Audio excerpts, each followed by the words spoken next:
আনন্দ নব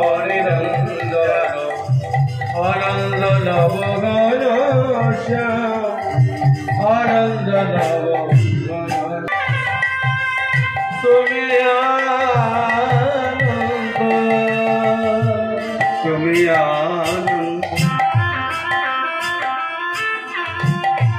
তুমি আনন্দ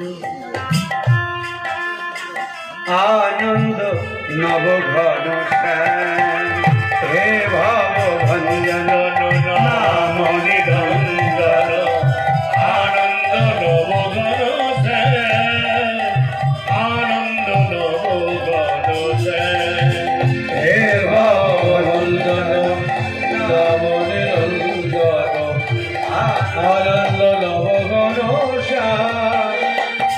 আনন্দ নব প্রত্যেক দিন সচিমাকে প্রণাম করে গৌরহরি শিবা সুব্রমণী কীর্তন গাইতে চলে যায়। সচিমা বলে, নিমাই তোর হরিনামে বাধা দেওয়ার মতন ধৃষ্টতা আমার নেই বাবা। তুই হরিনাম করবি, আমি তো যদি বাধা দিতে পারি, তবে আমার যন্ত্রণা তো তুই জানিস বাবা। আমার একটা একটা করে 8টা মেয়ে চলে গেছে, বড় ছেলে আমাকে কাঁদিয়ে চলে গেছে, আমায় আর কাঁদাস না। শিবাসের অঙ্গনে কীর্তন কেন? গৌরাঙ্গ বাড়িতে তো অনেক বেশি জায়গা, ওই যে যজ্ঞ সব জায়গায় সব হবে না, একবারে উপযুক্ত জায়গা ছাড়া কিছু হবে না। ও টেনে পড়াবে মহাপ্রভু। শিবাস এমন বৈষ্ণব, পুত্র শোকের থেকে বড় শোক কিচ্ছু নেই। শিবাসের পুত্র বিয়োগ হয়েছে, শিবাসের স্ত্রী মালিনী কাঁদছে, শুধু কানে কানে গিয়ে বলে দিলেন যে তোমার কান্নার আওয়াজ যদি আমার প্রভুর কর্ণে চলে যায় তাহলে তুমি স্বামী হারা হবে। মালিনী পাগলের মতন কাঁদতে কাঁদতে বললো, আমার ছেলে মরে গেছে, আমি কাঁদতে পারবো না। শোনো মালিনী, তুমি যেমন ছেলের মা, আমিও কিন্তু ছেলের বাবা। আমার অঙ্গনে মহাপ্রভু কীর্তন গাইছি। এইভাবে 24টা বছর তিনি কাটিয়ে দিলেন। যাবার দিনে কোন দিন গিয়েছিল মায়েরা? মহাপ্রভু সারা বাংলাকে কাঁদিয়ে যে দিনটা গিয়েছিল সেই দিনটা কোন দিন?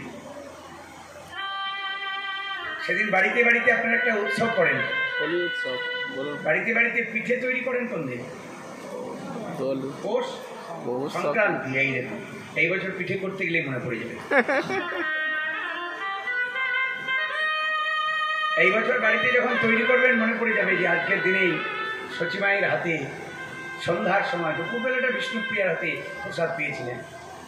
কারণ মহাপ্রভু মনে মনে চিন্তা করেছিলেন যে সারা জীবন আমি মায়ের হাতেই রান্না প্রসাদ পেয়েছি, একদিন বিষ্ণুপ্রিয়ার হাতে যদি প্রসাদ না পাই বিষ্ণুপ্রিয়া কষ্ট করে, তাই বলেছিল প্রিয়া তুমি আজকে দুপুরবেলাটা প্রসাদ রান্না করো।